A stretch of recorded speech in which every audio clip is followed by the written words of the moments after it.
This is Beavers from Houston, Texas. I got a shop out here in the east side of downtown called Figurehead Tattoo. Today I'm talking to Timmy B, Night Owl Tattoos in Massachusetts. We did a collab recently that we're gonna kind of just break down verbally and go from there. So pretty much I started tattooing like 11 years ago, and one of my first and most favorite tattooers was Nate. 10 years later, we're doing a collab together, and then I'm tattooing him. It's like, that's the scariest thing ever. Like, I mean, super flattering, super humbling, awesome, greatest opportunity ever. Just like the scariest things. I'm sure a lot of people are interested, like, oh, well, how do you go about doing a collab, or how do you come up with ideas and stuff? When someone gives you complete free reign to kind of do whatever you want, I feel like that's the hardest way to approach anything. Like, if you have no guidelines and you're just pulling from midair, it's way harder.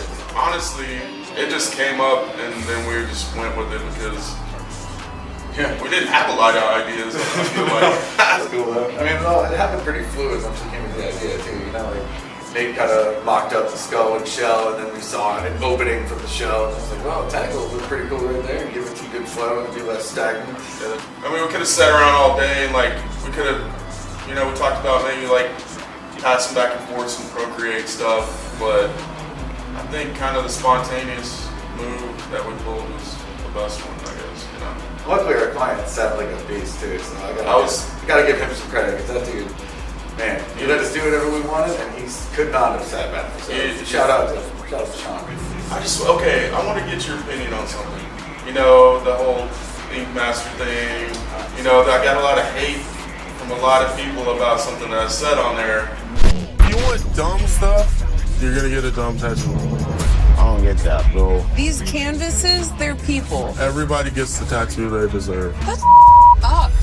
I feel like you got very misinterpreted by saying that, because like I agree with you, and it doesn't necessarily mean it doesn't mean if you're a bad person you should get a bad tattoo. It just means like if you're super finicky and you're super picky and you dictate every little fucking detail that the artist is trying to help you get a better tattoo, and you're preventing them from doing something they know will work better, then you get the tattoo that you deserve. You get the tattoo that you want, which isn't necessarily the best tattoo it could be. It's the same as back in the day. It's like, oh, how did that tribal half sleeve come out? It's like, man, it came out the best it could for being a tribal half sleeve. This collab was like a perfect scenario platform just to prove that point, because it could have been horrible if he was like, I don't like that conch shell, can you turn it into a cowboy hat? Or something it's exactly. And then we're still going to try our hardest to make it the best tattoo for him,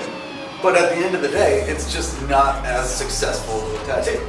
You get the tattoo you deserve does not mean it's going to be bad. It's the best job we can do based on your dictation. On what they want. You referenced saying that you like to look at pictures of the moon and stuff.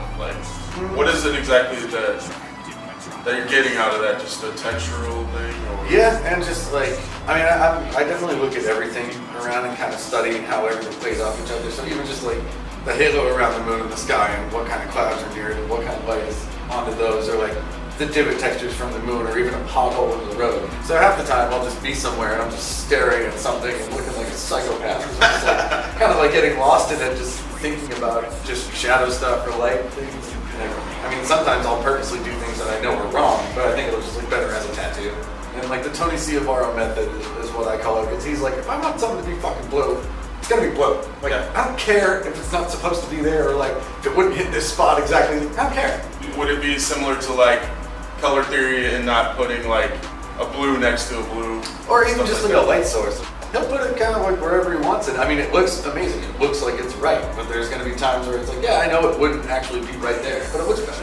And I just admire that so much, because I've caught myself overthinking tattoos and ripping myself apart over and over and over, even after they're done, and I'm never going to do that tattoo again. That's what makes you a better artist, and anybody a better artist, if they can perceive themselves hard enough and care enough to sit there and go through it in their mind again after the tattoo's already done. Yeah. I appreciate you coming out and doing this collab, and I like your work. You're awesome. Now I'll follow your work.